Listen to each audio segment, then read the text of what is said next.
DB 못한 거는 좀 이따가 뒤에서 할게요. 이거 먼저 하고요.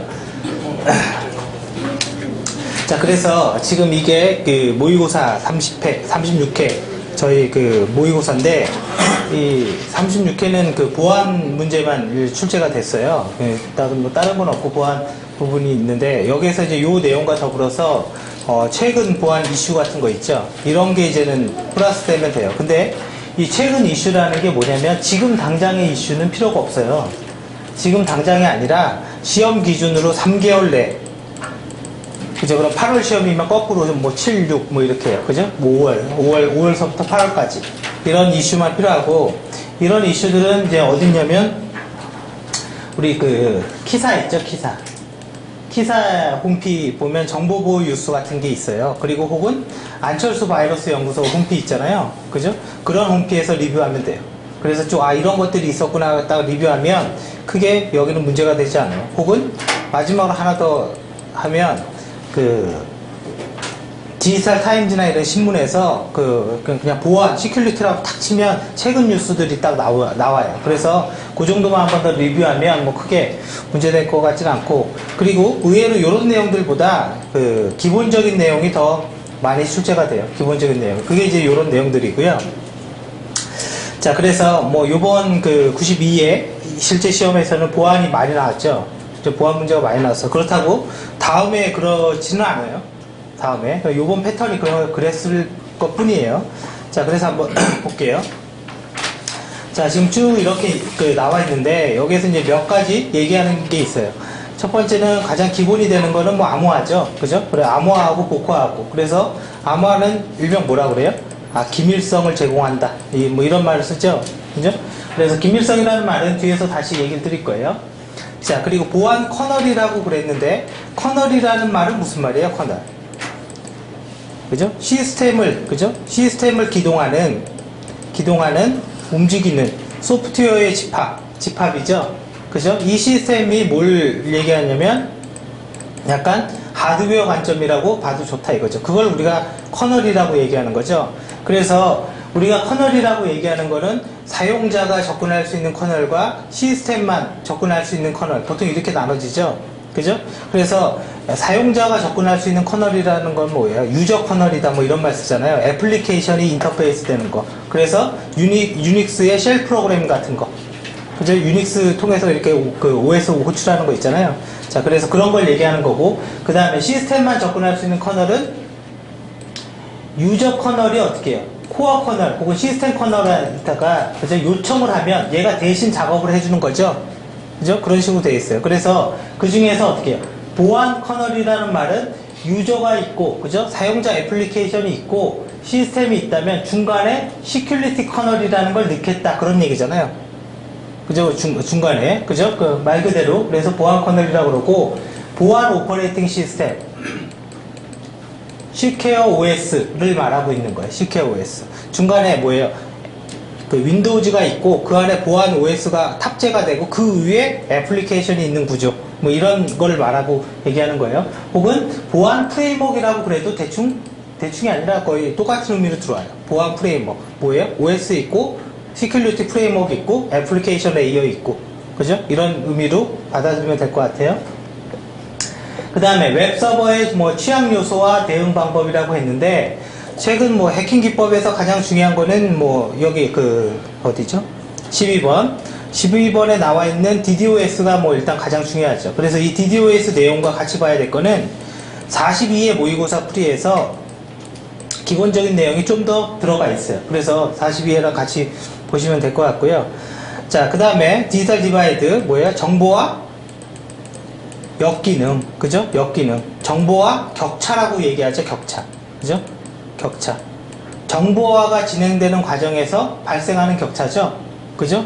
그러니까 정보화 격차, 디지털 디바이드 정보화 격차라는 말은 결론은 정보화의 진행에 따라서 어떻게 해요? 소외되는 계층이 일어나고 그 소외되는 계층으로 인해서 어떻게 해요? 역기능이 일어난다 이거죠.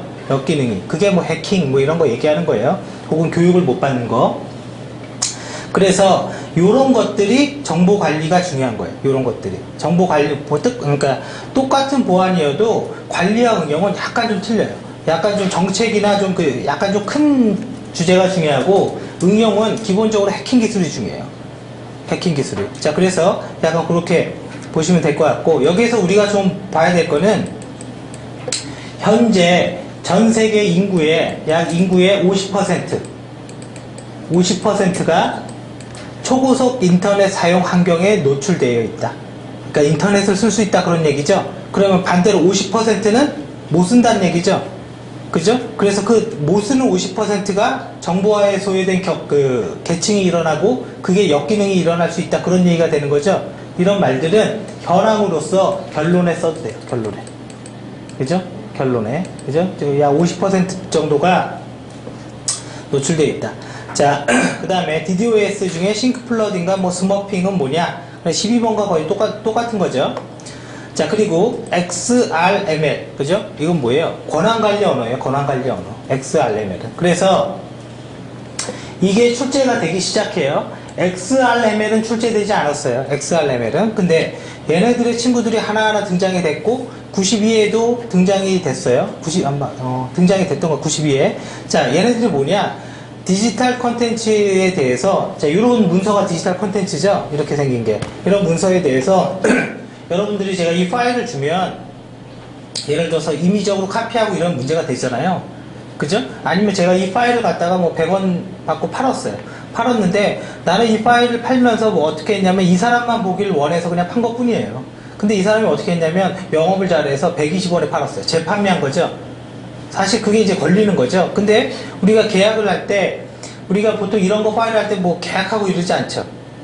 그죠? 뭐 계약서 쓰고 사인하는 거 아니잖아요. 재판매 안 됩니다. 이런 거 아니잖아요. 그래서 디지털 컨텐츠에 대한 어떻게 권리관계를 정의하기 위한 방법으로서 우리가 3개가 제한되어 있어요. 이 3개가 제한되어 있다는 말은 무슨 뜻이냐면 우리가 공부해야 될 범위는 3개입니다 라는 뜻이에요. 그러니까 3개가 전부가 다라는 게 아니라, 그래서 컨텐츠에 대한 저작권 권리관계, 그게 XRML 첫 번째. 이거는 옆으로 알아두는 게 좋아요. 관련 것들이 이런 게 있다. 자, 그 다음에 두 번째, 웹 2.0에서 컨텐츠, UCC가 대표적인 얘기겠죠? 그죠? UCC에 대한 권리관계를 정의하는 언어, CCL. 이게 기출된 거죠, 이게 최근에 기출된 게 CCL이에요. 자, 세 번째, 디지털 컨텐츠 전체, 그죠? 디지털 컨텐츠에서 예를 들어서 뭐냐면 전자상거래 시에 권리관계를 정의하는 게 있어요. 전자상거래 게 B2C, B2B 거래 시에 뭐 그런 얘기잖아요. 그게 인덱스예요, 인덱스. 자, 그래서 컨텐츠에 대한 권리관계를 정의하는 언어가 이렇게 3개가 있고, 이 XRML은 DRM이 뭐예요? 저작권 정보 넣고 이렇게 유통 통제하는 거예요. 그죠? 이 DRM에서 사용하는 랭귀지가 XRML이에요.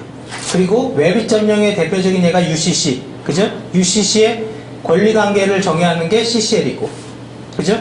기업 간 혹은 기업과 고객 간의 전자상거래 시에, 그죠? 뭔가 팔 때 권리관계를 정의할 수도 있는데 그게 인덱스다.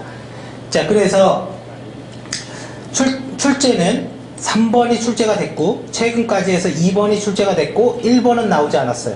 그러면 1번 자체는 그렇게 중요하지는 않습니다. 사실은 중요하지는 않지만 디지털 콘텐츠에 대한 권리관계 정의 방법에서 3개를 다 써야죠.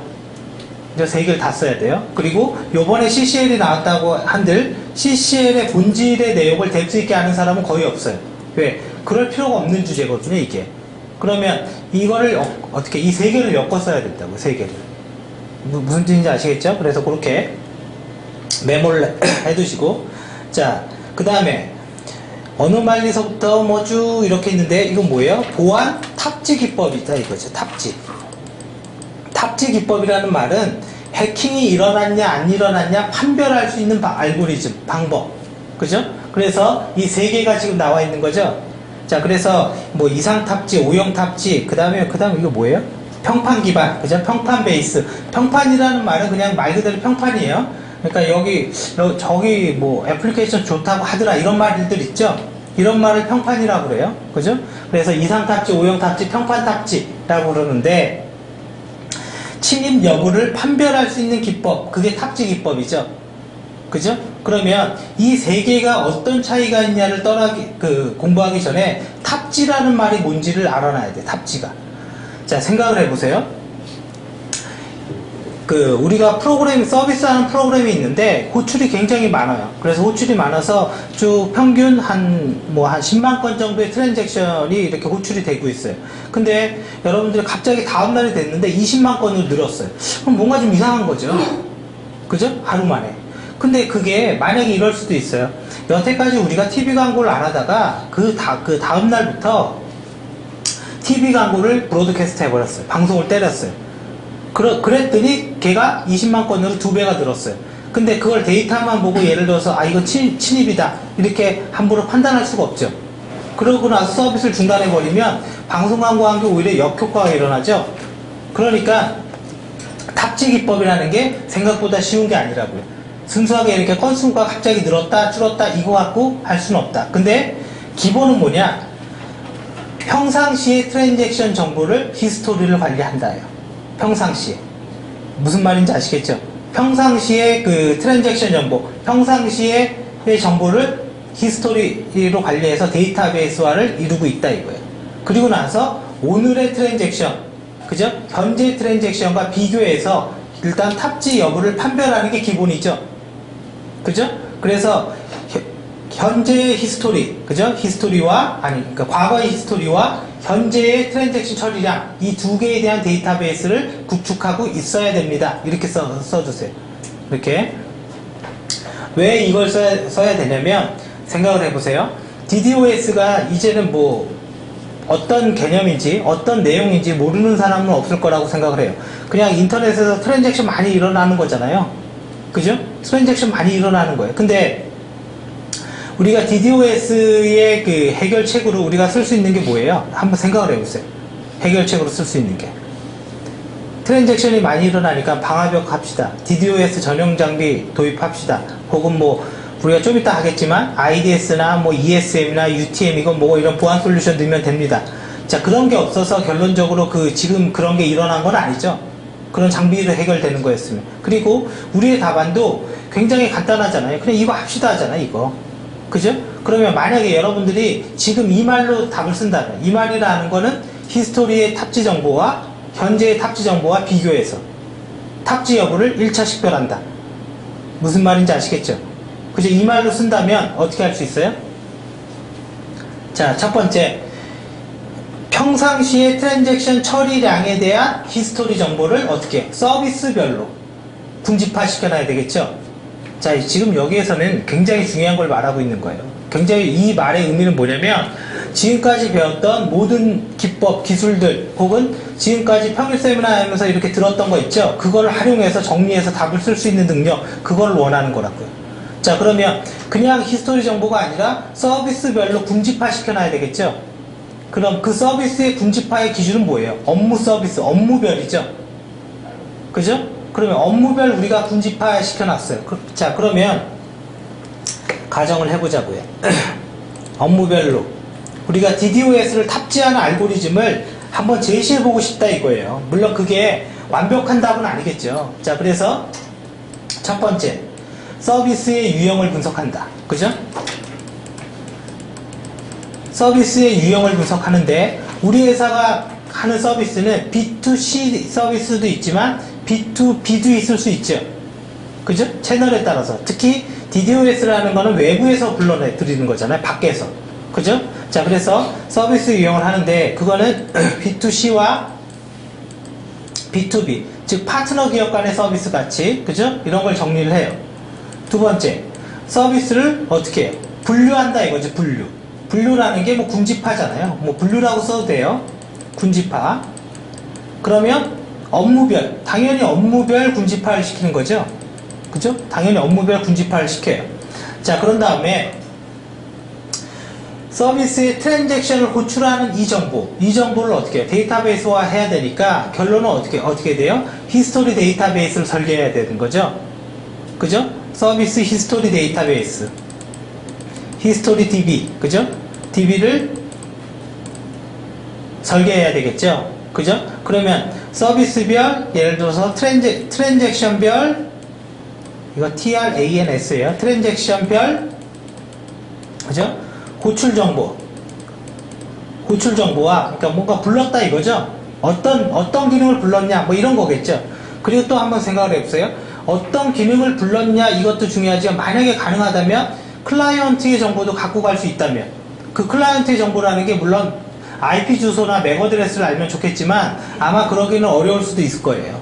그렇다면, 클라이언트에 호출되는 네트워크대, 우리가 네트워크가 나눠져 있잖아요. 밖에망도.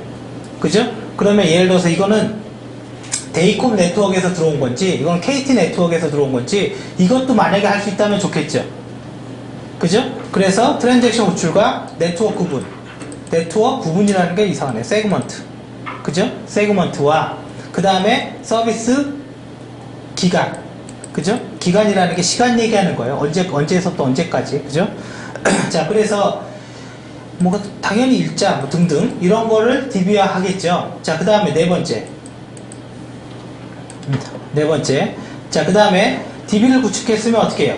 이거를 하기 위한 시스템을 구축해야죠. 시스템을 구축하는 게 애플리케이션 조금 바꿔주고, 클리에이트 DB 만들어주고 이런 얘기잖아요. 그죠? 자, 그래서 이걸 구현하기 위한 시스템을 구현해요. 시스템을 만들었어요. 그죠? 구현. 그래서 이 히스토리 정보의 기본은 과거 데이터와 플러스 뭐가 필요해요? 오늘 데이터. 그죠? 과거와 오늘 거. 둘 다 있어야 되는 거죠? 자, 그러면 시스템 구현에서 과거 데이터에 대해서는 이게 평균치 같은 걸 분석할 수 있죠. 평균치를 어떻게 분석해요? 평균 호출, 뭐 평균 서비스 정보를 어떻게 하죠? 뭐 우리 알잖아요. 데이터 마이닝. 그죠? 그냥 하는 거죠. 그죠? 데이터 마이닝. 데이터 마이닝을 해서 우리가 분석을 하는데, 그 마이닝 분석을 할 때 어떻게 해요? 연관성 분석 같은 걸 할 수 있죠. 연관성 분석은 뭐예요? 전체 건수분에 참여되는 집합의 비율을 해서 신뢰성을 파악하는 거잖아요. 10,000건 중에 우리가 참여라고 조건이라는 거, 그 중에 7,000건이면 70%인 거죠, 그냥. 그죠? 근데 데이터 마이닝의 연관성 분석의 의미가 있는 게 뭐예요? 대용량 데이터로부터 신뢰성을 결정하기 때문에, 그죠? 통계 기법과는 약간 다르다라고 그랬죠. 그죠? 자, 그래서 우리가 연관성 분석을 해서 뭘 할 수 있어요? 규칙을 발견할 수도 있는 거죠. 규칙을. 그죠? 자, 그럼 다섯 번째. 이렇게 발견된 규칙. 그죠? 발견된 규칙을 갖다가 탑지라고 그래요. 탑지 정보라고도 얘기를 한다고요. 여기에서는. 무슨 말인지 아시겠어요? 여기에서는 탑지라는 말을 쓰는 것 뿐이에요. 자, 이 규칙, 가로하고 있는 탑지 정보라고 쓰세요. 이 탑지 정보와 어떻게 해요? 오늘 발생한 트랜잭션 정보를 어떻게 비교해서 탑지 정보와 당일 트랜잭션 정보를 어떻게 해요? 비교해서 침입 여부를 결정하는 거겠죠? 그죠? 자, 그래서 이런 걸 원하는 거예요. 그래서 모니터링에 딱 나오게 해주면 좋잖아요. 물론, 결정은 사람이 하겠죠? 제시만 해줘도 좋잖아요. 팝업으로, 이벤트로. 그죠? 자, 그래서 이렇게 적어둘 수도 있다. 그런 얘기예요. 자, 그래서 그런 것들이 뭐예요? 그런 것들이 결론은 탑지 기법이라고 얘기를 하는 거죠. 그런 것들이. 자, 그래서 탑지 기법을 어떻게 쓸 겁니까에 따라서 이런 게 있고, 그죠? 요 뒤에 내용은 뒤에서 하겠습니다. 그 다음에 프라이버시 침해와 어떻게 해요? 대응 기술. 가면 갈수록 이게 더 크죠? 이게. 그죠? 보안 중에서. 그죠? 자, 그래서 여기에서는 뭐예요? 인터넷 실명제라고 하나 써두세요. 인터넷 실명제. 이게 무슨 말인지 알죠? 인터넷 지금 하고 있잖아요. 인터넷에 막 글 같은 거 쓸 때, 그죠? 문제되는 거 있죠? 그죠? 마음대로 자기 개인 의견인데 쓸 수도 있잖아요. 그 다음에 그린존이라고 하나 써주세요. 그린존. 원래 그린존의 의미는 그런 의미예요. 유해 정보나 뭐 이런 거 딱 들어갔는데, 그러니까 아동 같은 거 있죠? 그러니까 아동 같은 거래. 아동을 보호하기 위한 네트워크망을 얘기하는 거예요. 그죠? 아무나 못 들어가게. 그 다음에 개인정보 보호는 어떻게 해요? 우리 클라이언트가 서버의 애플리케이션이 클라이언트에 다운로드 돼서 뭔가 작업을 처리하는 게 기본이죠. 액티브엑스도. 그죠? 그랬을 때 뭔가 데이터를 빼내갈 수도 있다. 뭐 그런 얘기잖아요, 지금. 그죠? 자, 그래서 여기에는 뭐예요? 다운로드 기반. 다운로드의 문제점. 무슨 뜻인지 아시겠죠? 개인정보를 빼가는 프로그램이, 그죠? 우리가 다운로드 받으면, 그게 이제 액티브엑스니까, 그죠? 그런 문제점을 얘기할 수가 있다. 자, 그래서 일단 여기는 거기까지만 써두고요. 자, 그 다음에 KMI. 자, KMI라고 나오는데, 자, 얘네들은 이제 몇 개의 친구들로 그룹핑이 돼요. 첫 번째 요 KMI 있죠. 요 놈. 여기에서는. 그 다음에 여기 10번에 PMI 있죠. PMI. 그래서 여기를 좀 잠깐 정리를 해보면요. 얘네들이, 자, 일단 기본적인 게 뭐냐면 가장 메인이 되는 게 우리가 PKI예요. PKI. 그죠? 공개키 인프라. 이제 공개키 인프라라는 게 뭔지 모르면 그냥 인터넷 뱅킹하고 전자서명 하는 거 있잖아요. 그죠? 그 로그인하는 거 있잖아요. 그거라고 생각하면 돼요. 기본이 PKI예요. 그러면 PKI에서 우리가 또 이제 여기에서 뭐가 파생이 되냐면 전자서명이라고 나오죠. 전자서명 뭐예요? 우리 카드 결제하면 가게 가서 카드 결제하면 이거 손으로 사인하는 거 있잖아요. 그죠? 그걸 얘기하는 거죠. 원래는 종이에다 사인해야 되는 거잖아요. 그죠? 자, 그래서 전자서명이라는 게 다시 등장을 한다. 자, 그럼 PKI에서 또 뭐가 나오냐면 PMI가 유발이 돼요. PMI. 자, 이렇게 생각을 해보세요. 내가 지금 인터넷을 쓸 때, 금융거래를 할 때 뭐예요? PKI라는 곳이 아니라 정확히 말하면 뭐예요? 인증기관이죠? 그죠? 그 CA라는 곳에서, 이 CA는 요 밑에 있잖아요. CA에서 내가 인증서를 딱 발급받아서 다운로드 받고 그 다음에 인터넷을 쓰는 거죠. 금융거래를 할 수 있잖아요. 그죠? 자, 근데 이 PMI는 뭐냐면 원래 그 인증서는 우리가 은행 로그인할 때 봐보세요. 그냥 인증서 패스워드 넣고 딱 하는 거지. 예를 들어서 아이디 넣고 패스워드 넣고 딱 로그인하는 거지. 결과적으로 보면 접근 권한 같은 게 없죠. 그죠? 세부 권한 리스트를 갖고 있는 건 아니잖아요. 그죠? 인증을 하는 거지 세부 권한 정보는 없죠. 그래서 PMI는 권한 정보를 또 관리하자 이거예요. 권한 정보. 우리 기업의 프로그램 봐보세요. 아이디 넣고 패스워드 치고 딱 들어가요. 그럼 화면별 권한 정보 있죠. 그죠? 이 화면은 나는 못 씁니다. 이 화면은 누구는 씁니다. 근데 지금 인터넷 인증서는 그게 없죠, 지금. 그죠? 그걸 얘기하는 거예요. 자, 그리고 우리가 아이디 넣고 패스워드 쳤다라고 얘기를 했는데 결론은 인증서 키를 내가 뭔가 딱 했다라는 거는 그건 나만 갖고 있는 거죠. 그죠? 나만 갖고 있는 거예요. 근데 그 나만 갖고 있는 거 그걸 뭐라고 그래요? 비밀키라고 그래. 비밀키 혹은 개인키. 나만 갖고 있다고요. 근데 만약에 우리가 그 키를 잃어버리면 어떻게 해요? PC에서 모르고 지웠어요. 그죠? 뭐 잃어버릴 이유가 없죠, 사실은. 그죠? 지웠어요. 그럼 어떻게 해요? 재발급 받죠? 그죠? 그래서 아무 문제가 되지 않아요. 재발급하는데 뭐 돈 드는 것도 아니잖아요. 그죠? 아무 문제가 되지 않는데 여기서 말하는 건 뭐냐면 범죄 예방을 위해서 어떻게 해요? 국가기관이 조사를 해보고 싶은데 그 키가 없어서 그렇다고 국가기관이 임의로 재발급 받을 수는 없잖아요. 누군가가 나의 인증서를 재발급 받으면 내가 들고 있는 인증서가 폐기돼 버리죠. 그죠? 자, 그래서 어떻게 해요? 개인키, 비밀키를 위탁하라 이거예요. 개인키, 비밀키, 위탁제도예요. 위탁제도. 그죠? 위탁 시스템이라고도 얘기해요. 키를 위탁해라. 근데 주 목적이 뭐예요? 범죄, 수사, 뭐 이런 거에 얘기가 된다 이거예요. KMI라는 건. 자, 그리고 PKI를 딱 봤더니 여러분들 아시겠지만 은행에서 딱 인증서 딱 받으면 증권으로 딱 로그인하려면 안 되죠, 원래. 그죠? 안 돼요. 지금 은행과 증권은 또 틀려요. 카드도 다르죠? 그죠? 그래서 어떻게 해요? 타기관 인증서 등록 같은 걸 하잖아요. 그죠? 그러면 한 군데 인증서에서 인증서를 받으면 타기관 인증서를 등록을 해야지만 이게 되는 거죠. 근데 그것만 하면 어떻게 해요? 상호 운영성이 되는 거죠. 여기도 로그인되고 저기도 로그인되고 한 장의 인증서로. 자, 그래서 뭐가 나와요? 그죠? OCSP. 그죠? PKI 기간이라는 말은 CA를 얘기하는 거예요. CA 간에 상호 인증을 해주겠다. 상호 인증. 그죠? 그래서 이런 거죠.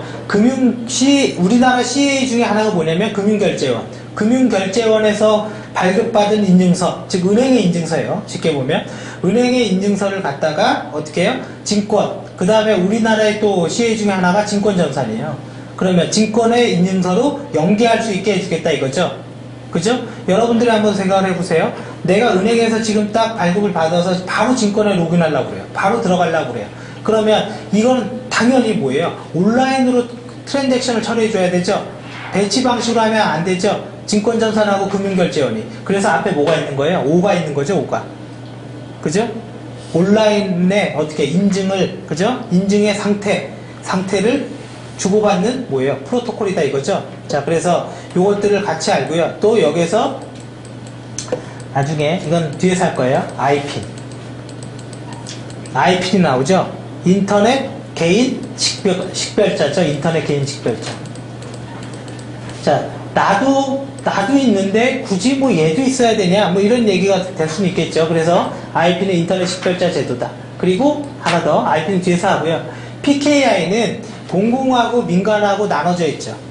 그죠? 그래서 공공 PKI와 말 그대로 민간 PKI가 있어요. 그게 뭐예요? G PKI와 N PKI 이렇게 나눠지죠. IPN도 마찬가지예요. 공공 IPN이 있고 민간 IPN이 따로 있어요. 이게 분리되어 있어요. IPN도. 그래서 얘네들은 이렇게 쌍으로 봐야 돼요. 쌍으로 봐야 되고 가장 고전적으로 보안해서 중요한 게 뭐였냐면요. 바로 이거예요. PKI와 전자서명. 아주 고전적인 내용이긴 한데 이게 아직까지도 옛날 기술사들이 가장 많이 제대로 알고 있는 부분이 여기에요. 자, 그러면 출제 안 된 부분은 뭐겠어요? KMI 69회 정보관리에 나왔어요. KMI. 얘는 나왔고 전자서명 PKI는 80회 이후에만 등장을 안 했지 60회부터 70회 초반까지는 계속 나왔던 거예요. 전자서명하고 PKI는. 그러면 이제 그때 공부를 했던 사람이 거의 출제자예요. 그러면 결과적으로 얘도 얼마든지 등장할 수 있어요. 얘도. 그래서 반드시 이해하고 있어야 돼요. 그리고 요거 PMI. 우리가 PMI 쓰진 않죠. 지금 뭐 인증서 하면서 우리가 무슨 권한 같은 거 갖고 있는 건 아니잖아요. 근데 이게 만약에 기업 내 솔루션으로 접근한다면 인증서도 하면서 인증서별로 우리 회사의 뭐 화면이 됐든 뭐 자원이 됐든 그 권한 관리도 할 수 있겠죠. 그죠? 그래서 기업에서 사용할 수 있다고 이게. 그죠? 기업 솔루션으로 접근할 수 있다. 그래서 얘도 출제가 가능하다 이거. 얘도 PMI도. 그리고 IPN 출제됐죠? IP는 출제가 됐어요. 이게 아마 그 조직응에서 나왔는데 IPN 2.0이 나오지 않았죠? 왜냐면 PKI가 처음 등장을 할 때는 금융결제원의 인증서로 증권을 로그인하지 못했다고요. 그러다가 나중에 제도가 바뀌면서 어떻게 OCSP 프로토콜이 나오면서 이게 된 거예요. 이게 지금은 자연스럽게 쓰지만 그래 마찬가지예요. IPN 2.0은 어떻게 해요? 어떻게 하죠? IPN 발급센터 간에 상호 인증을 해주는 거예요. IPN 발급센터 간에 상호 인증을 해준다. 그 다음에 GIPN과 그죠? 공공 IPN과 민간 IPN을 연계해주는 기능을 갖고 있어요. 공공과 민간 IPN. IPN 2.0은 그렇게만 메모를 해주세요. 자, 그래서 IPN 2.0도 가능하고 OCSP도 가능해요. 그냥 OCSP도 이렇게 물어보는 거. 이게 지금 우리가 공부하는 정보 보안의 가장 중요한 기본이 이거고요. 여기에 하나 더 플러스하면 보안 컨설팅 절차, 보안 컨설팅 기법이에요. 그 보안 컨설팅 기법이라는 게 말이 좀 어렵긴 한데 결과적으로 뭘 얘기하느냐면 DRS BCP예요. 큰 축이 두 개 있는 거예요. DRS BCP와 그 다음에 어떻게 PKI를 기반으로 펼쳐져 있는 거 있죠? 지금 여기 나와 있는 거. 이 두 개가 보안의 기본이자 키가 돼요. 이게 DRS BCP는 요번에도 나왔죠. 조직응용에서 요번에도 나왔어요. 그래서 한 응용 같은 경우는 한 10회를 연속으로 출제하는 것 같아요. 그거는. 자, 그 다음에 그래서 그게 이제 KMI다 이거죠. 비밀키 위탁 구조. 그죠? 비밀키 위탁 구조. 자, UTM이 있고, 자, 뭔지 모르겠지만 UTM이 있어요. 자, 여기도 보안에 무슨 솔루션들이 있잖아요. 솔루션. 자, 일단은 솔루션은 일단 기본적으로 보면 정보 관리는 안 중요해요. 조직 응용이 중요해요. 조직 응용. 그 솔루션의 대표적인 게 뭐예요? 방화벽. 그죠? 방화벽. 그 다음에 또 뭐가 있어요? 얘네들이 침입 탑재 시스템, IDS. 그죠? 그 다음에 또 뭐가 있죠? IPS. 대응도 할 수 있습니다. 탑재도 하면서 대응도 한다. 그 다음 또 뭐 있어요? VPN. 그죠? 가상의 사설망이잖아요. 그죠? 인터넷에서 사설망 만드는 거. 자, 그 다음에 뭐예요? 통합보안 시스템, ESM. 그 다음에 UTM이나 ESM이나 거의 비슷해요. 이 두 개는. 그 다음에 UTM. 자, 그 다음에 하나 로그인하면 다 로그인한다. SSO. 그죠? 하나 로그인하면 다 로그인하는데 여기다가 접근 권한도 넣을 수 있죠? 그 접근 권한이 뭐예요? EAM. 그죠? 접근 권한 넣으면서 어떻게 해요? 조직별로 권한 관리를 따로 할 수 있죠? 그게 IAM. 이렇게죠? 자, 그래서 90회까지는, 90회 그 조직 운영까지는 요 세 개만 3회에서 4회가 출제가 됐어요.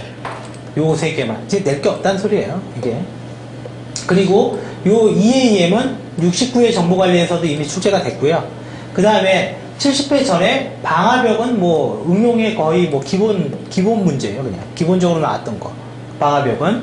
자, IDS, IPS, VPN, ESM, UTM 전부 다 조직 응용 출제. 이거는 이거 봐보세요. 4회 나왔죠? 이거 한 번씩 나왔어요. 이거는 얼마든지 많이 나와요. 조직 응용은 기본적으로 이걸 다 해야 돼요. 이 내용들은. 이거의 기능을 알아야 돼요. 그래서 조직 응용을 공부하는 사람은 이 부분은 어떻게 하냐면 이 방화벽 파는 업체의 홈피 있죠? 홈피 들어가면 우리 솔루션 구성도 뭐 이런 거 있잖아요. 그거 하나만 메모해 두면 다 이길 수 있어요. 무슨 뜻인지 아시겠죠? 이제 요 장비 파는데. 그래서 그 자료가 제일 좋아요. 그 자료가 제일 좋고요. 자, 그래서 얘네들은 이렇게 볼 수가 있다.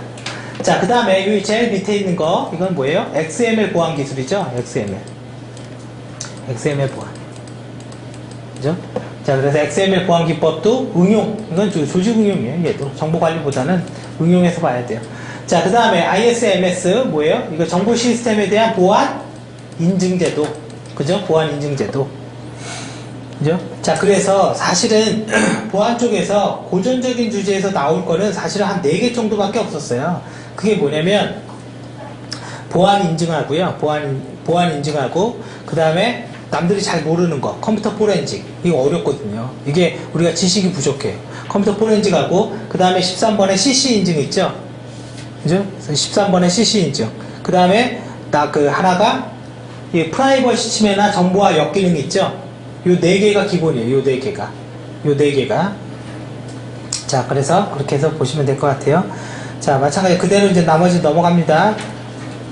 자, 그래서 일단 보자고요.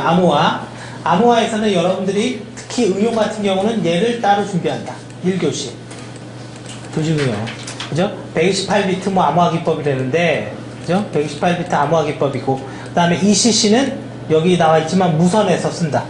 그래서 얘도 이미 응용 기출이에요. 응용 기출 문제고, 얘도 충분히 나올 수 있어요. ECC도. 특히 이런 부분에는 정보 관리보다 응용이 굉장히 많아요. 정보 관리는 그냥 암호화가 뭡니다. 이렇게 넘어가도 어느 정도 커버가 됩니다. 자, 그래서 바로 들어가요. 자, 암호화는 여러분들이 아시겠지만 뭐예요? 메시지의 내용을 어떻게 해요? 파악할 수 없도록. 그죠? 메시지의 내용을 식별할 수 없도록 어떻게 해요? 암호화 키로 재구성해서, 그죠? 암호화 키로. 암호화 키라는 거 그냥 쉽게 이해하면 되잖아요. A는 무조건 B로 바꾸세요. 이렇게 이해하면 되죠? 키로 재구성해서 어떻게 해요? 암호문을 만들고 거꾸로 이렇게 가는 거. 이걸 뭐라 그래요? 복호화라고 그러죠? 복호화. 그죠? 이걸 복호화라고 그래요. 그러면 여러분들이 보면 아시겠지만 암호화 키라는 건 쉽게 생각하면 A라는 밸류가 들어오면 무조건 B로 바꾸세요. 만약 이렇게 들어왔어요. 근데 봐보세요. 두 번째는 A는 B로 바꾸면서 혹시 AC로 합쳐서 들어오면 D로 바꾸세요. 이런 매트릭스가 더 복잡하죠. 밑에 거보다. 그죠? 자, 그러면 암호화 키의 길이가 길면 암호화의 강도는 더 높아지죠.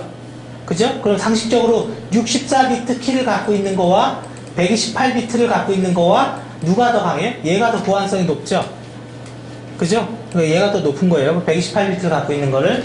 자, 그리고 암호화 단위는 암호화를 할 때 단위를 어떻게 해? 스트림이냐 블록 단위로 나눌 수도 있다. 이제 요건 앞에 말만 알면 돼요. 그래서 스트림은 비트나 바이트 단위로 끊는 거고, 얘는 특정한 블럭을 기준으로 안 돼요. 특정한 블럭을 기준으로. 네, 요것만 있으면 돼요. 자, 그 다음에 대칭 키와 비대칭 키. 무슨 말이에요, 이건? 아시죠? 암호화 키와 복호화 키가 동일한 거. 그죠? 한 개의 키로 암호하고, 한 개의 키로 복호하고. 그래서 키 배분과 어떻게 해요? 키 관리가 어렵습니다. 이런 말을 써두는 게 좋아요, 얘는. 키 관리와 키 배분. 그 다음에 비대칭 키, 공개 키. 이건 뭐예요? 암호화 키와 복호화 키가 다른 거죠? 그죠? 암호화 키와 복호화 키가 다른 거예요. 그래서 공개 키는 어디에 써요? 전자서명에서. 전자서명에서 쓰죠, 공개 키는. 전자서명에서는 공개 키도 사용하고 대칭 키 두 개 다 써요. 두 개 다. 그죠? 그건 나중에 얘기 드리겠습니다. 자, 그래서 암호화 키와 복호화 키가 다르면서 어떻게 해요? 전자서명이 가능하다. 이게 가장 큰 특징입니다. 그 다음에 키의 배분이 쉽다. 배분이. 그리고 얘는 키가 관리해야 될 키의 개수를 생각해 보세요. 수신자도 그 키를 갖고 있어야 되고, 발신자도 키를 갖고 있어야 되죠. 그죠? 키라는 게. 그래야지만 복호화해서 볼 수 있잖아요. 자, 근데 공개 키라는 거는 이게 가능하죠. 그 나만의 비밀 키를 갖고 있고, 한 개의 공개 키로 여러 사람을 풀어낼 수도 있죠. 그죠? 자, 그래서 키의 개수가 줄어들어요. 얘가. 그 공개 키가. 그래서 공개 키, 비대칭 키는 관리해야 될 키의 개수가 줄어드는 특징을 가지고 있다. 그죠? 그러면 여기는 끝납니다. 내용은. 자, 그래서 어떻게 해요? 데스는 64비트를 한 개의 블록으로, 그죠? 16단계의 라운드 로빗 돌린다고요. 계속 암호화하고 돌린다 이거죠? 그래서 만든다. 자, 근데 데스는 문제점은 뭐냐면, 부채널 공격에 의해서 해독이 된 게 문제예요. 해독이 발생했다. 자, 그러면 결론적으로 뭔지 몰라도 암호화 기법이 해독됐다는 얘기잖아요. 그러면 아주 중요한 데는 쓸 수 없다는 얘기죠. 일단 해독됐으니까. 그래서 데스의 사례가 부채널 공격에 의해서 해독이 됐는데, 이 부채널 공격이라는 건 뭐냐면, 우리가 스마트 카드 있죠. 스마트 카드나 이런 거에다가 암호화 시켜서 뭔가 나의 어떤 개인정보, 신상정보를 넣었어요. 그러면 부채널 공격의 반대는 뭐예요? 부자만 빼면 되죠? 그죠? 그걸 갖고 복호화 시키기 위해서 그걸 딱 읽은 다음에 알고리즘을 어떻게 막 풀라고 하는 게, 그죠? 그냥 공격이에요. 그냥 정규 공격이에요, 그게. 그죠? 근데 부채널 공격이라는 말은 무슨 얘기냐면요. 우리가 그거를 정상적으로 복호화를 시킬 때 스마트 카드라는 게 전기 쓰죠. 그죠? 그럼 뭔가 기계가 돌 때 전기 많이 쓸 거 아니에요? 그 순간만 더. 그죠? 또 무선 주파수 더 발생하죠. 그죠? 그래서 결론은 전압 사용량이나 주파수를 어떻게 해요? 주파수를 파악해서 원래의 문을 복호화 시켜버리는 거예요. 그걸 갖고 부채널 공격이라고 그래요. 그래서 스마트 카드 같은 데 많이 발생을 합니다. 그래서 이게 90회인가 89회인가 조직응용 기출문제죠, 이게. 부채널 공격이 뭐냐, 이게. 자, 그래서 결론은 해독됐다 이거예요. 그래서 못 쓴다. 그래서 128비트로 하는 거 3Ds죠, 그죠? 128비트로 할 수도 있고, AES는 미국의 NIST에서 표준화 시킨 거예요. 일단 여러분들이 미국에 관련된 표준화는 전부 다 기관이 NIST예요. 얘가 거기 기관명이에요. 그래서 일단은 얘는 어떻게 128비트로 하면서 어떻게 수출을 못해요. 왜? 미국 내에서만 쓰려고. 미국 국방에서 쓰기 위해서. 그죠? 그래서 수출을 제약시킨 128비트 암호하고, 이거에 대응해서 우리나라가 만든 게 시드죠. 그죠? 요거 기출문제예요. 요거. 시드가 기출이에요. 그래서 요게 안 나왔거든요. AES가 안 나와서, 아까 그래서 여기에 별표를 친 거예요. 특히 응용은. 자, 그리고 비대칭 키는 어떻게? RSS. 자, 일단은 비대칭 키, 공개 키 암호화 기법은 그 알고리즘에 따라서 크게 이런 말들이 나와요. 첫 번째, 소인수 분해. 두 번째, 이산대수. 자, 그러면 우리가 소인수 분해는 어떻게 하고 이산대수의 알고리즘은 어떻게 되냐? 이걸 물어보진 않아요, 우리한테. 그래서 우리는 그런 거 몰라도 돼요. 근데 확실한 건 하나 있어요. 제가 암호화 기법들을 다 보니까 그 알고리즘이 이산대수를 쓰잖아요. 이산대수가 나오면 무조건 보안성이 강해요. 보안이 좋아요. 왜 그런지 모르죠. 왜 그런지는 알고리즘을 알아야지 뭐 얘기를 하는 거죠. 무조건 보안성이 좋아요. 그리고 무조건 소인수 분해에 비해서 키의 길이가 줄어요. 이산대수를 쓰는 방법은. 그 알고리즘, 그래서 요거 꼭 알아두세요. 이산대수를 썼다라는 거. 이산대수를 쓰는 알고리즘은 뭐예요? 키의 길이가 줄고 보안성이 좋다. 보안성이. 키의 길이가 준다라는 건 처리해야 될 용량이 줄기 때문에 어떻게 해요? 빨리빨리 할 수 있다 이거죠, 지금. 그죠? 자, 그래서 RSA는 소인수 분해를 쓰고 약 1024비트를 사용을 한대요. 얘가 속도가 느리다라고 나오는 이유는 얘 때문에 그래요. 얘는 똑같은데 이산대수를 쓰면서 160비트로서 1024비트의 RSA의 보안성을 만들어낼 수 있다 이거죠. 보안의 강도를. 그죠? 그래서 어떻게 해요? 짧은 암호화 키로 안정성을 확보했다. 이게 이제 키가 되는 거죠, 이게. 그죠? 이게. 그 다음에 무선통신. 그러니까. 그죠? 짧으니까 빨리빨리 처리할 수 있고 자원 적게 쓰니까 ECC는 무선에서 쓸 수 있다. 그래서 ECC를 뭐라고 그러냐면 와이어레스 PKI에서 무선 PKI에서 사용하는 암호화 기법이라고 얘기한다고, ECC를. 자, 그래서 요거 기출문제. 그죠? ECC도 기출문제예요. RSA는 나올 확률이 거의 작아요. 거의. 자, 그래서 뭐 대칭키와 비대칭키, 요건 뭐 이런 걸 보시면 될 것 같고, 요거 밑에다 쓴 거 있죠? 이거 꼭 알아두세요. 요거는. 그러면 여기는 끝납니다. 여기는.